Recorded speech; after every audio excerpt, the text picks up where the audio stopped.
Olá, pessoal do RH Congresso, tudo bem com vocês? É um prazer estar aqui e, em primeiro lugar, eu queria agradecer a Silvia Garcia, que nos fez esse convite. Silvia Garcia da Parlare, uma referência no mundo de palestras. Eu sou Neuza Miguel, formada em administração, depois eu fiz letras, a minha pós em psicologia organizacional. Eu sou da Dom Brasil, uma empresa que nasceu da inquietação, e vocês já viram o título dessa palestra, é a inquietação dos líderes. E eu tô aqui porque em algum momento da minha vida eu fui extremamente inquieta. Eu estava dentro de uma caixinha, trabalhando de uma forma bastante confortável, com alguns instrumentos, com alguns processos, e resolvi, depois da minha formação acadêmica, resolvi estudar um pouquinho de estatística. E aí eu comecei a repensar a área de recursos humanos junto com informações que vieram desses estudos e desse olhar um pouquinho fora da caixa, como é que a gente traduz estratégia, como é que a gente desenha cargos, como a gente gerencia pessoas com auxílio da estatística. Então eu coloquei números na área de humanas. Essa foi a minha trajetória, são 24 anos estudando tendência de comportamento, estudei no Brasil, estudei fora, mas basicamente desenvolvi um formato, uma ideia e um sistema, foi validado pela USP. O que eu trago hoje para vocês é uma forma ou um convite para vocês pensarem um pouquinho fora da caixa, pensar um pouco diferente e ter um olhar um pouco mais crítico sobre todos os aspectos ou sistemas ou processo ou a forma como a gente vem administrando recursos humanos. E para isso, nesse tempero todo, a gente escolheu o título da palestra como Cadê meu Rivotril? Como tratar a inquietação dos líderes. E para isso, antes da gente entrar no conteúdo todo, eu queria olhar cada palavra do título para a gente entender a proposta desse nosso bate-papo, dessa nossa conversa. A gente foi buscar conhecer ou entender o que faz um produto ou um remédio chamado Rivotril, para que ele serve. Na verdade, assim, se a gente pudesse resumir numa frase, ele serve para tratar a ansiedade. E olhando no dicionário, o que significa ansiedade?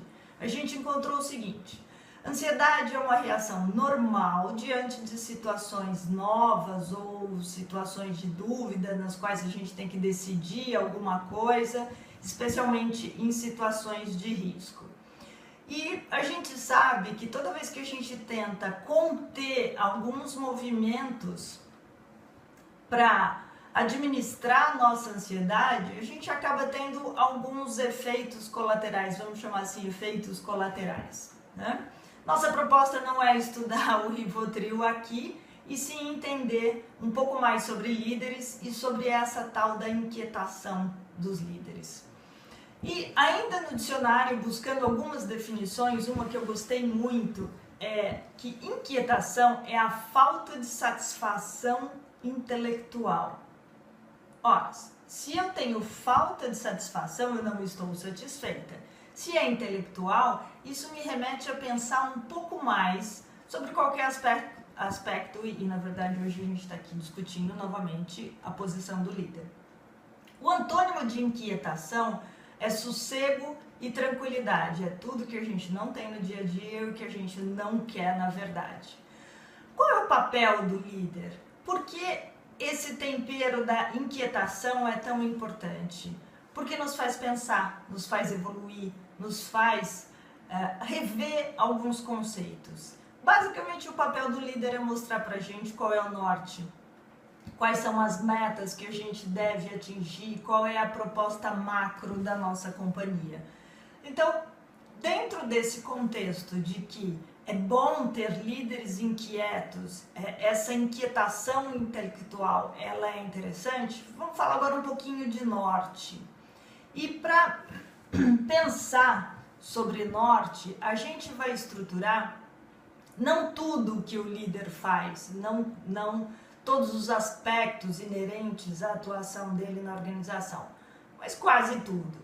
Vamos estruturar essa nossa conversa agora dentro de dois eixos. Vamos chamar verticalmente um eixo Y e horizontalmente o eixo X. Nada de novo até agora, nada de diferente. Você pode inclusive seccionar esses eixos, o X, Y, em várias outras caixinhas, e aí a gente vai tendo caixinha mais para a direita, mais para a esquerda, mais acima, mais abaixo, mas sempre no sentido de observar aquilo que a gente precisa e aquilo que a gente necessita dentro de uma organização específica, de um segmento, de um produto, de uma proposta ou de um planejamento que a gente tenha feito dentro da organização.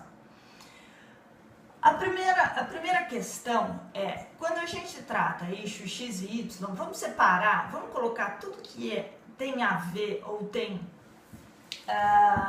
nos leva a pensar em termos de comportamento. Então, na linha horizontal, a gente vai colocar tendências ou características de comportamento, forma de atuação desses líderes. Lembre-se, a gente está desenhando um modelo ideal, o que seria requisitado para esse líder nessa organização.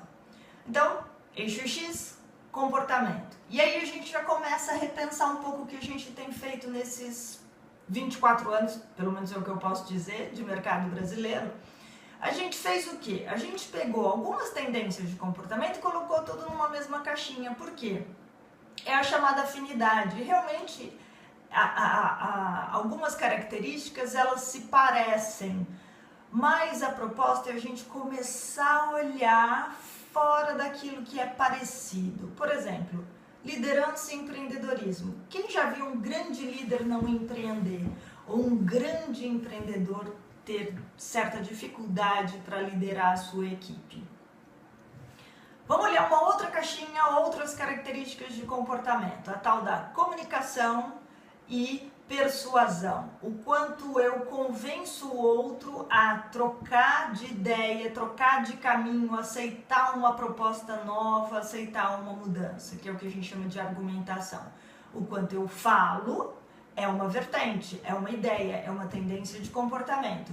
E o quanto eu convenço outras pessoas é outra coisa diferente de comunicação. Às vezes eu posso falar muito e não convencer, e às vezes com poucas palavras ou poucas frases eu consigo convencer a minha plateia, o meu interlocutor. De novo, não coloquem tudo numa mesma caixinha de afinidade, faz sentido num primeiro momento. Vamos aprofundar um pouquinho mais. Vamos pegar outras duas características que também se confundem e se sobrepõem às vezes no dia a dia. Quem já se perguntou qual é a diferença entre velocidade e praticidade? Óbvio que você conhece algumas pessoas muito rápidas, tensas, impacientes, que gostam de atingir suas metas num curto espaço de tempo. Às vezes essas pessoas não são práticas e elas acabam gastando 2 tempos para fazer o mesmo trabalho. Ou às vezes você tem uma pessoa tranquila, paciente, estável, metódica, e ela faz parte da turma do jaquê, dos práticos, né? E ela vem numa passada e entrega tudo aquilo que você pediu e no prazo. E às vezes a gente se confunde, né? O veloz, o rápido e o prático. Outra caixinha, que essa é a que mais causa confusão na cabeça das pessoas. Se eu agrego essas 4 informações, detalhe, organização, cumprimento a normas e criticidade, no mesmo ambiente, num mesmo olhar, agrupando e entendendo que isso é a mesma coisa, eu corro o risco de entender por que algumas pessoas são extremamente detalhistas e nada organizadas. Porque outras pessoas são bastante organizadas e pouco detalhistas, com uma visão mais macro, uma visão mais generalista. Ou porque alguns profissionais são detalhistas, organizados e quebram normas, quebram regras e trazem ideias diferentes e novas formas de atuar ou de entregar. Ou ainda, detalhista, organizado, cumpre normas, mas nada crítico e o trabalho é sempre experimental.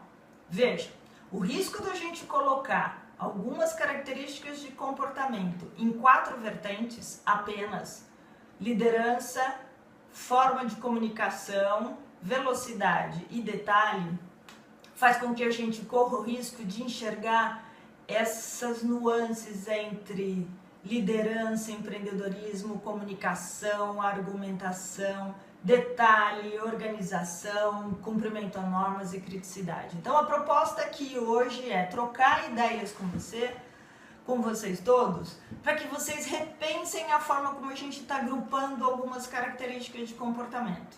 E por aí vai, a gente poderia incluir percepção e intuição. Percepção é a forma como eu percebo o ambiente, como eu capto informação de fora para dentro.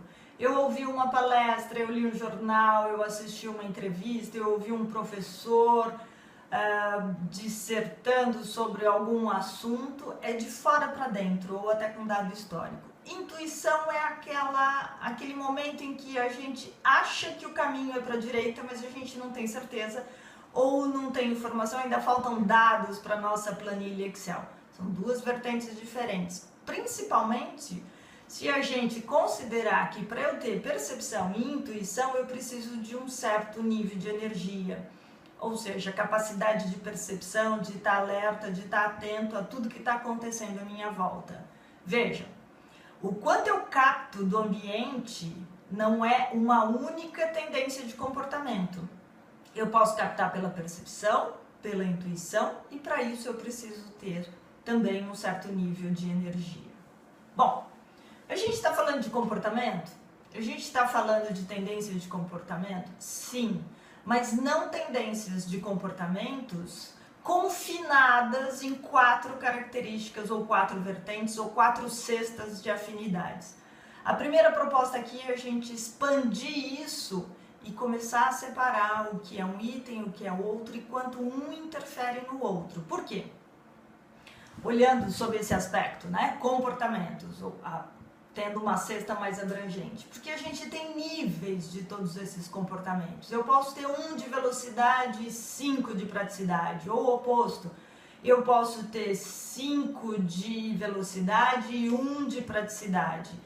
Essas tendências de comportamento vão se apresentar de forma diferente, depende do nível que eu tenho desses comportamentos na minha característica de atuar no dia a dia. Bom, falamos de tendência de comportamento e a gente vai colocar como ideal para um líder nas organizações no eixo X, no eixo horizontal do nosso gráfico. Agora vamos ao eixo Y. O que a gente tem no eixo Y? Características não comportamentais. O que são características não comportamentais? Tudo que é não comportamental. A minha formação acadêmica, as línguas que eu falo, a experiência que eu trago de vida, a experiência que eu trago no mercado ou no segmento onde eu atuo, ou seja, tudo que compõe a velha e boa descrição de cargo, mas que a gente tirava antigamente do currículo. Historicamente, a gente olhava apenas o currículo, depois a gente foi olhar características de comportamento e agora, o outro tempero que eu trago para você, juntar tudo isso numa única análise. Você vai ter mais informações de forma mais profunda e mais abrangente. E também, com relação ao eixo Y, que são características não comportamentais, a gente vai pontuá-las. Por exemplo, línguas que eu posso falar. Eu tenho nível básico, intermediário, eu sou fluente. Como é o nível do meu conhecimento, a minha formação acadêmica, ou o nível de conhecimento, por exemplo, do produto ou do segmento onde eu atuo. Tudo isso medido e ponderado. Quando a gente traz essas vertentes para os dois gráficos, a gente vai ter, obviamente, o ideal, mas o quanto eu quero e o quanto eu permito, qual é a distância que eu permito desse ideal quando eu observo um profissional. E quando a gente observa um profissional, a gente consegue olhar esse profissional frente a um paradigma, frente a algo que eu tracei como ideal para minha companhia. Bom, então se a gente tem o paradigma que é o ideal e tem o real, E quando eu falo real, eu estou olhando um líder ascendendo na organização. Eu posso trabalhar com estagiários, com trainees, fazer processo de sucessão, de backup, de formação e de treinamento. Eu sempre comparo esse profissional ao meu paradigma ideal. E às vezes a gente tem uma tendência a olhar o profissional, analisar esse profissional, entrevistar bem esse profissional, fazer várias dinâmicas, várias entrevistas para ter certeza que ele é quem? Alguém que atende as minhas necessidades. Para isso eu preciso do paradigma. Eu preciso, antes de mais nada, comparar o que eu tenho, o que eu preciso, qual é a minha situação, meu ambiente atual na minha organização, qual é o meu planejamento, qual é o planejamento estratégico do presidente da nossa companhia, qual é o nosso norte, para onde a gente tem o caminho mais assertivo para atingir as nossas metas, e aí eu entro na seara de desenvolvimento. Então agora vamos entender por que a gente colocou essas duas informações em dois eixos. Pelo seguinte: toda vez que eu observo um profissional e que ele tem um percurso, um caminho de desenvolvimento vertical, e aí as setas, eu estou considerando treinamento, eu estou considerando entregar a esse profissional ou possibilitar mais informações técnicas. Ou falta formação acadêmica, ou falta ele melhorar línguas, ou terminar um curso específico, seja lá matemática financeira, o que for combinado ao cargo.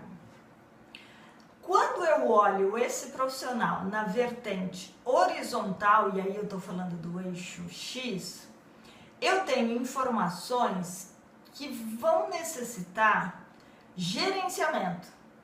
E eu vou além do gerenciamento, é o autogerenciamento. Como é que eu me gerencio no dia a dia se eu não tenho o comportamento ideal para executar tal tarefa? Bom, se eu tenho um nível de velocidade mais tranquilo, eu sou uma pessoa mais paciente, mais tranquila, mais metódica, mais estável, e o cargo exige uma pessoa tensa, rápida, impaciente, eu tenho que fazer certo ajuste. Aí começam os movimentos de comunicação da empresa. A empresa tem como obrigação informar o que ela precisa de cada cargo e orientar esse líder, comunicar essas informações ao líder. Olha, a gente precisa de uma pessoa mais veloz porque a gente tem prazo, o prazo para a gente é crítico dentro do nosso produto, da nossa entrega, no nosso ambiente de clientes. Então eu vou buscar um autogerenciamento para que eu seja mais veloz na entrega de todos os meus projetos. A gente não vai rotular as pessoas, a gente não vai pedir também, por outro lado, que elas sejam diferentes do que elas são. Tem muita literatura que diz que parte do nosso comportamento, que é o que a gente coloca no eixo X, ele é algo que a gente traz quando nasce, ou seja, é DNA, a gente traz. E algumas vertentes dizem que metade, 50% do que a gente tem de estilo de comportamento, a gente nasceu com ele. A outra metade foi aprendida, experimentada ainda lá atrás, no começo das nossas vidas. Ora, se a gente tem algo que é inerente, que é DNA, e se a gente aprendeu algo, mas muito lá atrás, ainda no começo da nossa vida, é óbvio que a gente tem a tendência a repetir esses comportamentos. E se eu hoje sou uma profissional, estou atuando, estudei, estou experimentando, já estou há alguns anos no mercado, a tendência é eu repetir cada vez mais esses comportamentos aprendidos ou trazidos como herança genética. E aí a gente vem querer treinar essa pessoa para mudar esse comportamento. Não. Primeiro, respeito ao profissional. A gente não rotula, mas a gente também não exige que ele seja diferente do que ele é. Ah, Neuza, mas se a gente não estimular esse profissional a ser diferente do que ele é, e ele é diferente do que a gente desenhou como ideal, eu não tenho saída? Tem. A tal da comunicação. Você comunica, ajuda, orienta, apoia esse gestor, esse profissional, esse líder a fazer o autogerenciamento. Como é que ele, a partir do momento que ele sabe o paradigma, ele sabe o norte, porque ele também é responsável por dar esse norte, como é que ele pode caminhar e se autogerenciar nesse sentido de não mudar, mas conduzir as entregas naquele ritmo, naquela velocidade que eu dei como exemplo para vocês. O raciocínio é o seguinte: algumas características potencializam o meu comportamento, algumas experiências potencializam o meu comportamento, assim como algumas outras características e algumas experiências neutralizam toda a minha forma de atuação. O segredo é a gente entender de uma forma mais abrangente, colocar isso de uma forma clara, separando os dois eixos, o que eu preciso de comportamento e o que eu preciso de não comportamental, tudo isso alinhado à estratégia da companhia, porque o que eu desenhei como ideal de líder de recursos humanos na minha empresa pode ser completamente diferente do que você desenhou como ideal e como paradigma na sua empresa. Por quê? Produto diferente, mercado diferente, momento diferente. Então, tudo isso vai fazer com que exista a necessidade de cada gestor, cada líder de recursos humanos ajudar e apoiar o seu cliente interno a entender o que ele precisa dentro daquele contexto. Eu sempre digo que comportamento, ele ajuda a gente a fazer entregas. A inteligência, o raciocínio, a inteligência emocional também ajuda a gente a fazer entrega, mas o que mais norteia, o que mais impacta nessa entrega é o ambiente.